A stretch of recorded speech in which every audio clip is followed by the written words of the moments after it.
Hey everyone, it's Johnny. You must be shocked.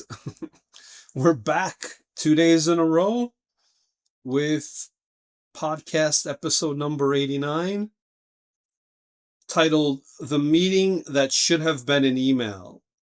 I cannot tell you how true this is, especially I feel working in Japan as I did for colleges, schools, and whatnot before I started my own school. We would have mostly meaningless meetings. Meetings that offered about a zero result, but just have a meeting to have a meeting. Everything could have been done in an email. Anyway, so I thought this would be an interesting topic.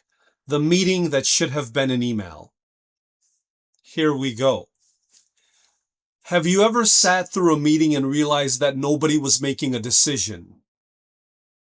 Oh yes, many times. Almost all of them. 99.999% of them.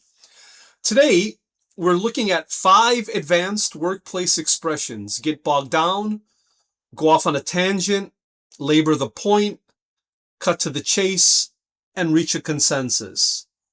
Let's start. Last week, I attended a meeting that was scheduled for 30 minutes. The objective seemed straightforward.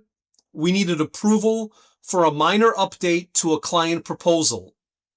Everyone had already reviewed the document beforehand, so I assumed we would discuss a few details, make a decision, and move on. Unfortunately, that's not what happened. The meeting began with a brief overview of the proposal. Within minutes, however, one participant raised a question that wasn't directly related to the topic. Oh God. Another person responded, and before long, the discussion had gone off on a tangent. Instead of focusing on the proposal, we found ourselves talking about a completely different project from 6 months ago. After 20 minutes, we still hadn't addressed the issue that brought us together in the first place. At that point, the conversation started to get bogged down in details. People were debating small points that had little impact on the final decision. Every answer seemed to create 3 new questions. The more we talked, the less progress we made. What made matters worse was that a few people continued to labor the point. They kept repeating arguments that everyone had already understood. Nobody was disagreeing, yet the same opinions were being expressed again and again. I looked around the room and noticed several people checking emails under the table. Finally, one of the senior managers spoke up. "Can we cut to the chase?" he asked. The room went quiet. He summarized the issue in less than a minute and proposed a solution. To everyone's surprise, nobody objected. In fact, we quickly reached a consensus. The proposal was approved, the meeting ended, and people immediately headed for the door. As I walked back to my desk, I couldn't help laughing. An hour had been spent discussing something that ultimately required only 5 minutes to resolve. That's when I had the same thought everyone else was probably having.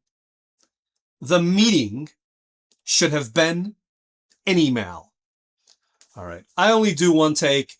You might hear me having to repeat a sentence. That's just human. We all make mistakes, and this is a prepared script, so I'm not speaking off the top of my head. So no, let me do that again from the beginning. No take 2. What you hear is what you get. Pure, raw, Johnny. All right, let's review today's expressions. Get bogged down is an excellent expression. It means to become stuck, in unnecessary details. Every time we talk about that topic, we get bogged down in the same spot. Labor the point to continue explaining something after it is already understood. Why are you belaboring this? We got it. It's already clear.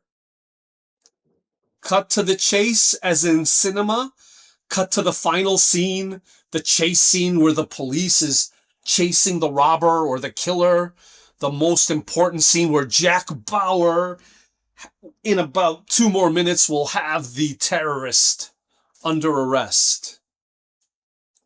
To get directly to the most important point or the most important. And reach a consensus is to achieve general agreement within a group. Ladies and gentlemen, we have reached consensus. See you on Monday. Bye-bye.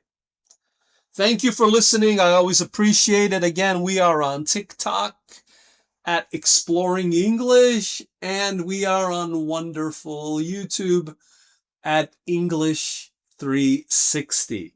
Have a good day. Thank you.